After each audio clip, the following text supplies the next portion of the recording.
ஏன்னா பெருமாளுக்கு உகந்த மாசம்ல இந்த மாசம். அப்ப பொன் பொருள் நகை பணம் ஏதாச்சும் ஒரு விஷயத்த குடும்பத்துக்காக நீங்க சேமிக்கணுங்கிற என்ன மைண்ட் சிந்தனை வந்துடும். என்னங்க, ஏன்னா கடன்ல நிறைய பேர் கடன்ல இருக்காங்க, ஏகப்பட்ட கடன்ல.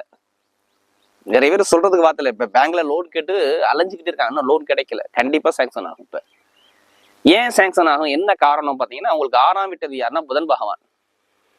அந்த புதனை குரு 5ஆம் பார்வையா பாக்குறாரு. அப்ப கடன் அதிபதியை பார்க்கவும் உங்களுக்கு அந்த கடனுக்குள்ள விஷயம் நடக்கும். ஏன்னா செவ்வாய் குருவோட கால்கள் போறதுனால அப்ப கடன் உதவி எல்லாமே நிறைய வரது வாய்ப்பு. திருமண பேச்சுகள் நிறைய பேருக்கு மனைவி எதிரி, நண்பர்கள் எதிரி, பழக்க வழக்க எதிரி, ஃப்ரெண்ட்ஷிப் எதிரி, இது மாதிரி நிறைய விஷயத்த பாத்தீங்களா. திருமணத்துல எந்த ஒரு தடையுமே இல்லை.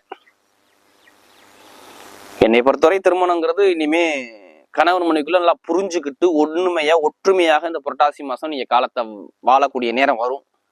கணவனுடைய ஒற்றுமை சூப்பரா இருக்கும். திருமண வாழ்க்கையும் நல்லா இருக்கும். திருமண பேச்சு பேசி ஐப்பசி மாசம் திருமணம்